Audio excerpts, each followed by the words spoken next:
I'll come back to you. One second. Srinivas Chaudhary garu, Srinivas Chaudhary garu, 1 second. ఒక్క నిమిషం శ్రీనివాస్ చౌదరి గారు మీ voice తీసుకుంటాను. Before that Yanadaiah గారు మాజీ టీటీడీ బోర్డు సభ్యులు మనతో పాటు ఫోన్ లైన్ లో అందుబాటులోకి వచ్చారు. యానాదయ్య గారు గుడ్ ఈవినింగ్. యానాదయ్య గారు గుడ్ ఈవినింగ్. శ్రీవారి మహాప్రసాదంలో చేప నూనె, పంది కొవ్వు, బీఫ్ రిజర్వ్ జ్యూస్ ఇవి కలిసాయి, ప్రసాదం అపవిత్రమైంది అన్నది ఈరోజు ప్రపంచవ్యాప్తంగా జరుగుతున్నటువంటి చర్చ. దీనిపైన మీరు బోర్డులో పనిచేశారు గతంలో, సో మీరేం చెప్తారు?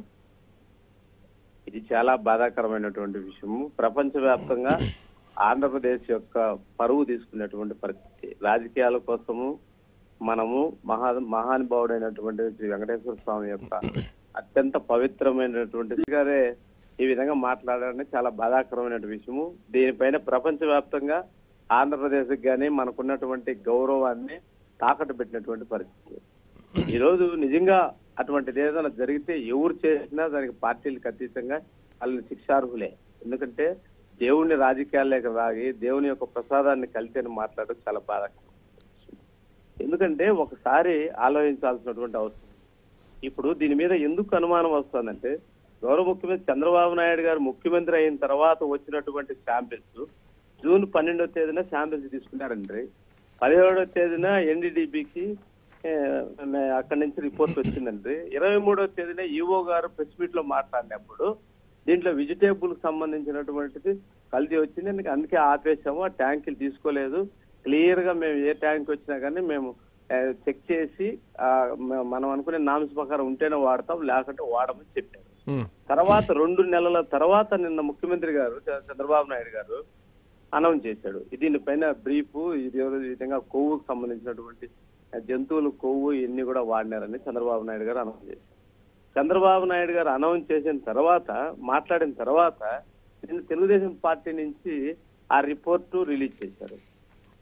రిలీజ్ చేసిన తర్వాత ఈ రోజు ఈఓ గారు ప్రెస్ మీట్ పెట్టి అదే జూన్ 23వ తేదీకి సంబంధించిన రిపోర్టుని ఈ రోజు బీప్ ఉంది, అది ఉంది, ఇది ఉంది, 2 రకాల టెస్టులు చేసినాము, ఈ రోజు ల్యాబే లేదని చెప్తున్నాడు. ఆ రోజు మాత్రం మా ల్యాబ్ లో 3 రకాల శాంపిల్స్ తీసుకొని చెక్ చేసాము, 2 ట్యాంకీలు రిజెక్ట్ చేసాము, అవి వాడలేదన్నారు.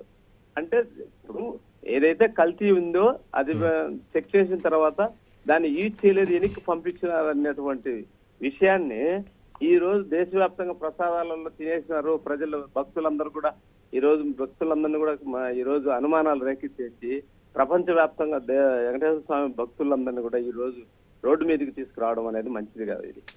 ఎందుకంటే ఒకసారి అదే రిపోర్ట్ ఈ రోజు కొత్త రిపోర్ట్ ఏం చెప్పలేదు, కానీ చంద్రబాబు నాయుడు గారు ముఖ్యమంత్రి అయిన తర్వాత వచ్చిన దానిపైన ఆ రోజు జూన్ 23వ తేదీ ఈఓ గారు మాట్లాడినప్పుడు ఇమ్మీడియట్లీ దాన్ని సప్లై చేసిన సంస్థ పైన కానీ లేదా దాని వెనక ఎవరన్నా ఉంటే వాళ్ళపైన కానీ ఇమ్మీడియట్లీ అప్పుడే ప్రభుత్వం ఎందుకు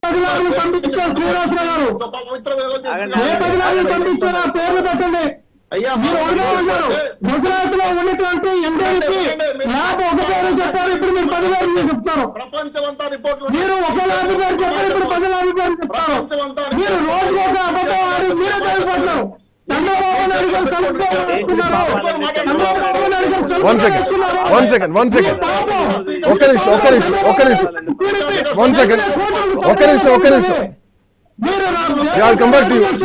వస్తాను మీ దగ్గరకు వస్తాను సార్. తమ్ముల దగ్గర గురించి మాట్లాడి రాలా, యావత్ భారతదేశ హిందువుల మనోభావాలు దెబ్బతీసే విధంగా క్రిస్టియన్ సమాజం చేసిన పెద్ద కుట్ర ఇక్కడ జాతి జగన్ రెడ్డి, జాతి ధర్మారెడ్డి, వైవి సుబ్బారెడ్డి, కరుణాకర్ రెడ్డి, కొంతమంది దొంగలు ఎదవలు హిందూ సాంప్రదాయాలకు వ్యతిరేకంగా చేసిన పెద్ద దుర్మార్గ చర్య.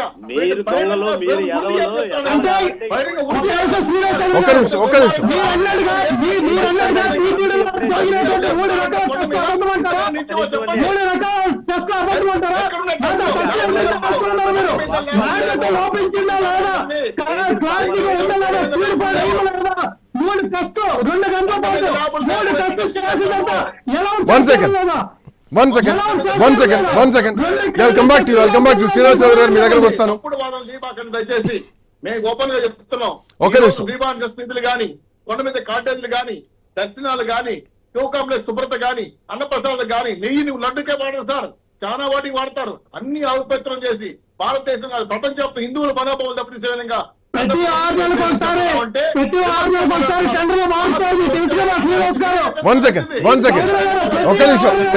టెండర్లు మార్చుడు కాదు, సాంప్రదాయాన్ని పాటించడం ముఖ్యం. టెండర్లు మారుతూ ఉంటాయి. టెండర్లు కాదు మీరే టెండర్లు. ఒక చిన్న బ్రేక్ తీసుకుందాం. బ్రేక్ తర్వాత డిబేట్ విల్ బి కంటిన్యూ.